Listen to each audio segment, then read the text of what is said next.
অবসরকে কাজে লাগাও ব্যস্ত হয়ে যাওয়ার পূর্বে। ব্যস্ততা জীবনে নাই।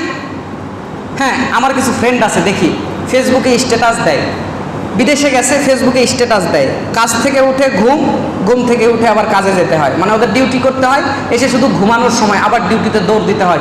লিখে যে জীবনের সুখ শান্তি উঠে গেছে, অবসরই নাই। এই 25 বছর বাবা কি করে কাটিয়েছ? বিদেশে গেলে তো 25 বছর পর, এই 25 বছর কি করেছো একবার পিছনে তাকাও তো। সারাদিন ফোন চালাইছো। বাপ যদি বলছে 1 লিটার তেল আন, বলছে আমি পারবো না, আপনি আনেন। মা যদি বলে এই গাছ থেকে একটু পাতা পেরে ছাগলকে দে, বলে পারবো না। 25 বছর এই করে কাটিয়েছো, আর এখন যখন কাঁধে জোয়াল পড়েছে, এখন তুমি বলছো যে জীবনে আর অবসর নাই। প্রত্যেক মানুষের জীবনে অবসরও আসবে, ব্যস্ততাও আসবে। আল্লাহ নবী বলছে তুমি তোমার অবসরকে কাজে লাগাও। এখন কেন বলছো যে জীবনে অবসর নাই? এই 25 বছর কি করেছো? কিছুই করো নাই। সুতরাং মানুষের জীবনে ব্যস্ততা আসবে, ব্যস্ততা আসার পূর্বে অবসরকে কাজে লাগাতে হবে। এরপর আল্লাহ নবী বলছেন ওয়া হায়াতাকা ক্বাবলা মাউতিক, তুমি মরে যাওয়ার পূর্বে তোমার হায়াতকে কাজে লাগাও। আল্লাহ আমাদের জীবনের সময়কে কাজে লাগানো তৌফিক দান করুক, বলেন আমিন। আর কয়েকটা হাদিস বললে অসুবিধা হবে? এবার শুধু হাদিস আর আয়াত বলবো, আর ব্যাখ্যাতে যাব না। আল্লাহর নবী সাল্লাল্লাহু আলাইহি ওয়াসাল্লাম বলছেন, শোনেন, যারা সময়কে মূল্যায়ন দেয় না তাদেরকে বলছি। আল্লাহর নবী বলছেন, হাদিসটি তিরমিজিতে রয়েছে, 2416 নম্বর হাদিস। আল্লাহর নবী সাল্লাল্লাহু আলাইহি ওয়াসাল্লাম বলেছেন, লা তাজুলু কদামু ইবনি আদম ইয়াউমাল কিয়ামাতি মিন ইনদি রাব্বিহি হাত্তা ইউসআলা আন খামসিন, আন উমরিহি ফীমা আফনা, ওয়া আন শাবাবিহি ফীমা আবলা, ওয়া মালিহি মিন আইনা ইকতাসাবা, ওয়া ফীমা আনফাকহু, ওয়া মাযা আমিলা ফীমা আলিমা। আল্লাহর নবী বলছেন, দুনিয়ার মানুষ শুনে রাখো, আদম সন্তানরা শুনে রাখো, যখন আদম সন্তান আল্লাহ রাব্বুল আলামিনের সামনে বিচারের জন্য দাঁড়াবে, হিসাবের জন্য যখন আল্লাহ রাব্বুল আলামিনের সামনে পর্যন্ত আল্লাহ রাব্বুল আলামিন কোনো আদম সন্তানকে তার সামনে থেকে পা নাড়াতে দেবেন না। 1 নাম্বার, আল্লাহ রাব্বুল আলামিন প্রশ্ন করবেন আন উমরিহি ফীমা আফনা, মানুষ তুমি তোমার জীবন কিভাবে কাটিয়েছো বোঝাও, তোমার জীবনের পরিপূর্ণ হিসাব দিয়ে আমার সামনে থেকে পা নাড়াও। জোরে কন্না সুবহানাল্লাহ। সম্মানিত ভাইয়েরা, কাবা শরীফের ইমামও যদি হয়, তিনিও তো বানি আদম, আপনিও তো বানি আদম, আমিও তো বানি আদম। যেই বানি আদম আল্লাহ রাব্বুল আলামিনের সামনে হিসাবের জন্য দাঁড়িয়ে যাবে, আল্লাহ রাব্বুল আলামিন 5টা প্রশ্ন করবেন। তার 1 নাম্বার প্রশ্ন হবে তুমি তোমার জীবন কিভাবে কাটায়েছো বোঝাও। আমার ভাইরা, 1 নাম্বার হচ্ছে সময়ের প্রশ্ন, সময় কিভাবে কাটিয়েছো বোঝাও। 2 নাম্বারে প্রশ্ন করবে ওয়া আন শাবাবিহি ফীমা আবলা, 1 নাম্বার জীবন নিয়ে প্রশ্ন করল। 2 নাম্বার আল্লাহ এবার যৌবন নিয়ে প্রশ্ন করল। মানুষের পুরা জীবনের মধ্যে, পুরা জীবনের হায়াতের মধ্যে জোরে বলেন যৌবনকালের গুরুত্ব, জোরে বলেন আছে না নাই? যৌবনকালের ইবাদত যেরকম করা, যৌবনকালের গুন্ডামিও তেমন করা, যৌবনকালের প্রেম করাও তেমন করা। যৌবনকালে আপনি যেটাই করেন, ভালো করেন আর খারাপ করেন, ওইটাই করা করে করতে পারবেন। জোরে বলুন ঠিক কিনা? আল্লাহ বলবে শুধু হায়াত বললে হবে না, আদম সন্তান তুমি তোমার যৌবনকাল বুঝাও কিভাবে কাটিয়েছ। বাংলাদেশে অনেক মডেল পাওয়া যায়, যৌবনকাল নারী হোক আর পুরুষ হোক মডেলিং করে করে কাটায়। জোরে বলেন আছে না নাই? বাংলাদেশের কিছুদিন আগে একজন সুদর্শন পুরুষ হিসেবে একজনকে ঘোষণা করছে। হিজড়ারাও দেখলে ওকে দেখে মনে হয় হাসবে, হিজড়ারাও দেখলে ওকে দেখে মনে হয় হাসবে। যুবককাল তারা কিভাবে কাটাচ্ছে। আমার ভাইরা, সে নাকি অনেক পুরুষদের মধ্যে খুব সুন্দর পুরুষ। যেই দিন বলছে সব অনেক পুরুষদের মধ্যে ওইটা সুন্দর পুরুষ, বাংলাদেশে একটাও পুরুষ মানুষের থাকার আর অধিকার নাই। যে বাপের জানাজারও করতে পারে না, হাত বেঁধে চুপ করে আছে, নড়েও না সরেও না। আমার ভাইরা, আপনার যতই শোক হোক, যতই কষ্ট হোক, বাবার জানাজা আপনি দোয়া করবেন, আপনি সালাম ফিরাবেন, আপনি সুন্দর করে নামাজটা পড়বেন। আপনার যতই শোক হোক, কষ্ট হোক, সালাদটা সুন্দর করে জোরে বলেন আদায় করতে হবে কি হবে না?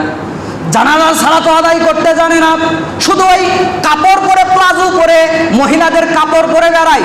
আল্লাহর নবী সাল্লাল্লাহু আলাইহি ওয়াসাল্লাম বলেছেন, লানা রাসূলুল্লাহ সাল্লাল্লাহু আলাইহি ওয়াসাল্লাম, আল্লাহ রাব্বুল আলামিন ওই সমস্ত মানুষদের উপরে লানত করেছেন যারা পুরুষ হয়ে নারীর বেশ ধারণ করে এবং যারা নারী হয়ে পুরুষের বেশ ধারণ করে। আল্লাহর নবী তাদের উপরে লানত করেছেন, কি করে নাই? যুবক তোমার কাছে হাতে ধরে পায়ে ধরে বলি, মুরব্বী আপনারও পা ধরে বলি, আপনার সন্তান ওই লোকের মতো যেন না হয় যে জানাজায় দাঁড়িয়ে চুপ করে থাকবে, যে বলতে পারবে না আল্লাহুম্মা গফিরলি হাইয়ানা ওয়া মাইয়াতানা। আপনার সালাতের মধ্যে দাঁড়িয়ে দোয়া করার আর কোনো ক্ষমতা নাই। আপনার ছেলেকে এমন বানায়েন না যে ছেলে যৌবনকাল এভাবে এভাবে ওইটা এটা করে নষ্ট করবে, আল্লাহর সামনে দাঁড়িয়ে কোনো জবাব দেওয়ার মতো তার কোনো শক্তি থাকবে না। এরকম অপদার্থ কুলাঙ্গার ছেলে বানায়েন না। যুবক তোমার পায়ে হাত দিয়ে বলি, তুমি ওই রকম অপদার্থ হয়েও না যে বাবার জানাজাটা আদায় করাটা দূরে থাকলো, পিছনে দাঁড়িয়ে একটু দোয়াও তুমি পড়তে পারবা না।